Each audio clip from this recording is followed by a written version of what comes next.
06 subsection 2 कहता है कि एफबीआर अगर कोई, यानी इनकम टैक्स ऑर्डिनेंस 2001 का,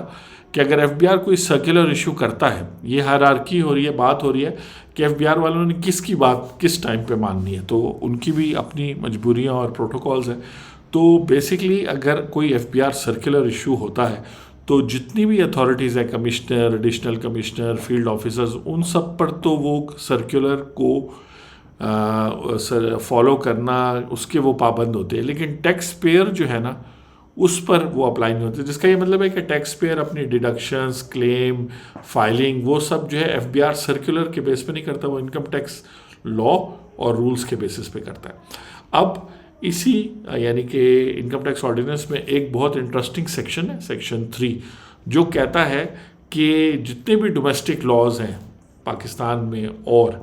दूसरे, वो जो है ना इनकम टैक्स लॉ के अंडर आएंगे। जिसका मतलब ये है कि अगर फॉर एग्जांपल किसी लॉ में ये मेंशन है कि ये इंडस्ट्री आप लगाओगे और उसमें लिखा हुआ है कि आपको टैक्स एग्जेम्पशन होगी, तो इनकम टैक्स ऑर्डिनेंस 2001 में सेक्शन 3 ये करता है कि नहीं, जब तक इनकम टैक्स ऑर्डिनेंस के अंदर कहीं पर किसी सेक्शन में या सेकंड शेड्यूल में उसका उस इंडस्ट्री का मेंशन ना हो या उस ट्रांजैक्शन का मेंशन ना हो, तो वो जो है वो टैक्स एग्जेम्प्ट नहीं होंगे। यानी कि आपको दो जगहों पे अगर कोई और टैक्स लॉ जैसे स्पेशल इकोनॉमिक जोन्स का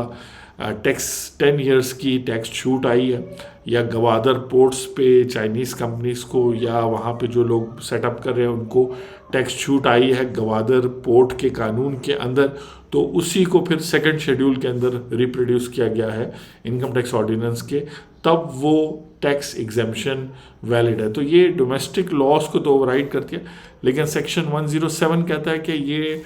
जो ट्रीटीज़ हैं उनको ओवरराइड नहीं करती, जिस पे हम बात करते हैं। तो कहने का मतलब है एफबीआर वाले अपने सर्कुलर फॉलो करें, टैक्स पेयर जो है लॉ फॉलो करें।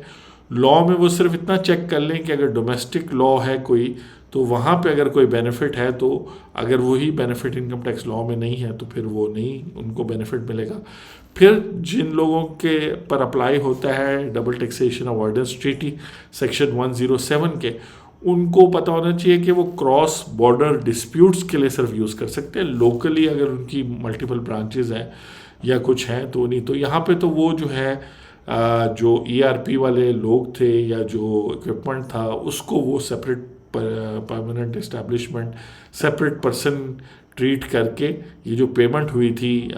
लोकल कंपनी की तरफ से उसके हवाले से विद होल्डिंग और एक्सपेंस जो उन्होंने क्लेम किया था हेड ऑफिस का, दोनों को डिसअलाउ कर रहे थे। और फिर जो है इनकम टैक्स लॉ से निकलते हुए डबल टैक्सेशन ट्रीटी में कॉन्स्टिट्यूशन ऑफ पाकिस्तान आर्टिकल 165 ए कहता है कि सॉवरन पावर है टैक्स करने की स्टेट को, लेकिन वो एक्सरसाइज होगी इंटरनेशनल लॉ के बाउंड्स में। तो जो सेक्शन डबल टैक्सेशन की ट्रीटी है उसको कॉन्स्टिट्यूशन भी फुल वेट देता है कि वो इंटरनेशनल लॉ है। ये ऐसा ही है जैसे कंपनी लॉ और जो है क्या कहते हैं आपका इंटरनेशनल फाइनेंशियल रिपोर्टिंग स्टैंडर्ड में कोई अगर कॉन्फ्लिक्ट होगा, जैसे पहले एसोसिएट की डेफिनेशन सब्सिडी की डेफिनेशन में होता था, तो ये जो है ट्रीट होगा, यानी कि कंपनी लॉ जो है ना ओवरराइड करेगा। अब जो है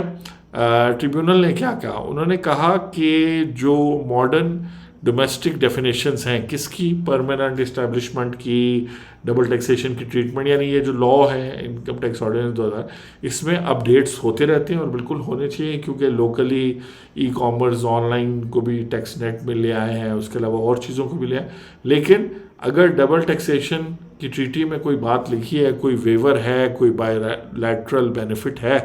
क्योंकि पाकिस्तानी बिजनेसेस को भी फिर वही बेनिफिट वहाँ यूएस में मिल रहा है कि वो पाकिस्तान में टैक्स हो रहे हैं, तो फिर वो ट्रीटी के मुताबिक हम चलेंगे। आगे चलते हैं जी। सेक्शन